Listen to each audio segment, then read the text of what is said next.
na parte de quinta-feira, senhores que são escravos.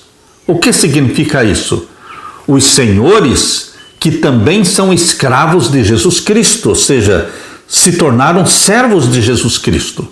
Assim como Paulo escreveu para Filemão, você encontra a carta de Paulo a Filemão, era um senhor, e ele tinha um escravo cujo nome era Onésimo, que fugiu de casa. E Paulo, quando se encontrou com Onésimo, falou com ele sobre o amor de Jesus Cristo. Onésimo aceitou a Jesus como Salvador, e então Paulo devolveu Onésimo para o seu senhor Filemão, e apelou ao coração de Filemão para tratar Onésimo com amor, com bondade, porque o senhor de Onésimo era o mesmo senhor de Filemão, porque tanto Onésimo como Filemão eram cristãos. Por isso, meu querido irmão, nós devemos entender que nós, como patrões, você como um patrão que tem aí seus empregados, você está na posição também de servo de Jesus Cristo.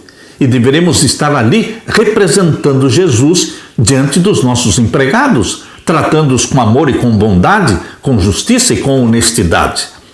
Nas últimas palavras de Paulo aos escravos, seja servo, seja livre, Efésios 6:8, a palavra livre refere-se aos senhores. Paulo imaginou escravos e senhores em pé de igualdade diante de Cristo no juízo. Por isso vamos ler agora Efésios capítulo 6 e o verso 9. Imagine você que esta carta aos Efésios, ela foi lida para os cristãos escravos e para os cristãos senhores que estavam juntos ouvindo a palavra de Deus. Imagine como os senhores se sentiram quando ouviram esta carta de Efésios sendo lida diante deles. Ali estava o senhor e ali estava o escravo, sentados na igreja que se reunia nos lares. E esta carta foi lida para todos. Como eles se sentiram? Paulo colocou o senhor e o escravo no mesmo pé de igualdade, porque ambos são servos de Jesus Cristo. Lemos então aqui Efésios 6 e o verso 9. E vós, senhores, fazei o mesmo para com eles, deixando as ameaças. Tratem os seus escravos, dizia Paulo, com amor, com bondade, sem ameaças, sabendo também que o Senhor deles, o Senhor dos escravos, e o vosso Senhor está no céu. Ou seja, Paulo está dizendo para o Senhor dos escravos, você também é escravo de Jesus Cristo. E você deve tratar os seus escravos com o mesmo amor que Jesus Cristo trata você. Então deixe as ameaças, sabendo também que o Senhor deles e o vosso está no céu, e que para com ele não há acepção de pessoas.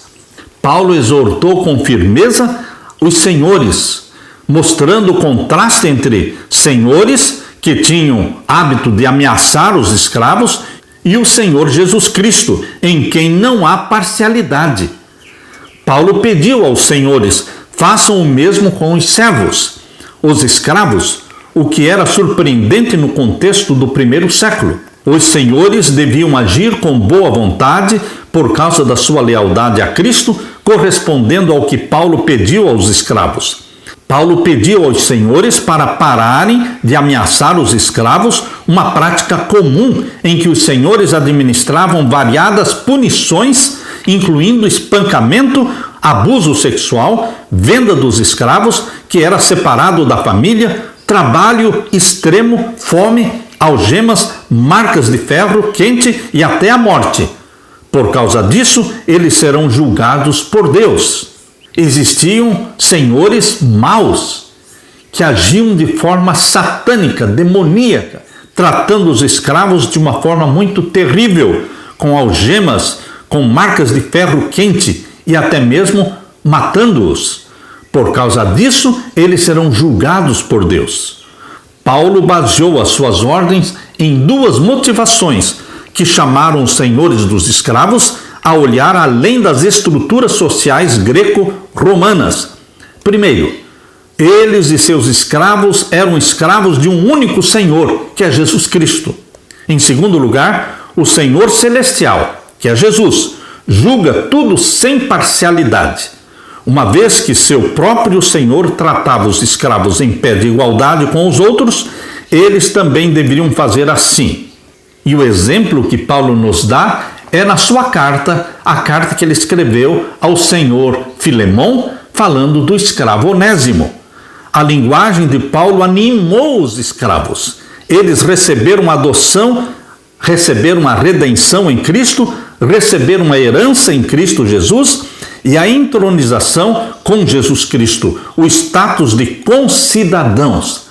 Ao lerem a carta de Paulo aos Efésios, os escravos ficaram contentes, confortados, porque receberam o status de concidadãos, membros da família de Deus, integrantes do corpo de Cristo. Efésios 6, 5 a 9 aplica o ensino da carta ao relacionamento entre escravos e senhores, incluindo o conselho sobre a fala e a ética sexual.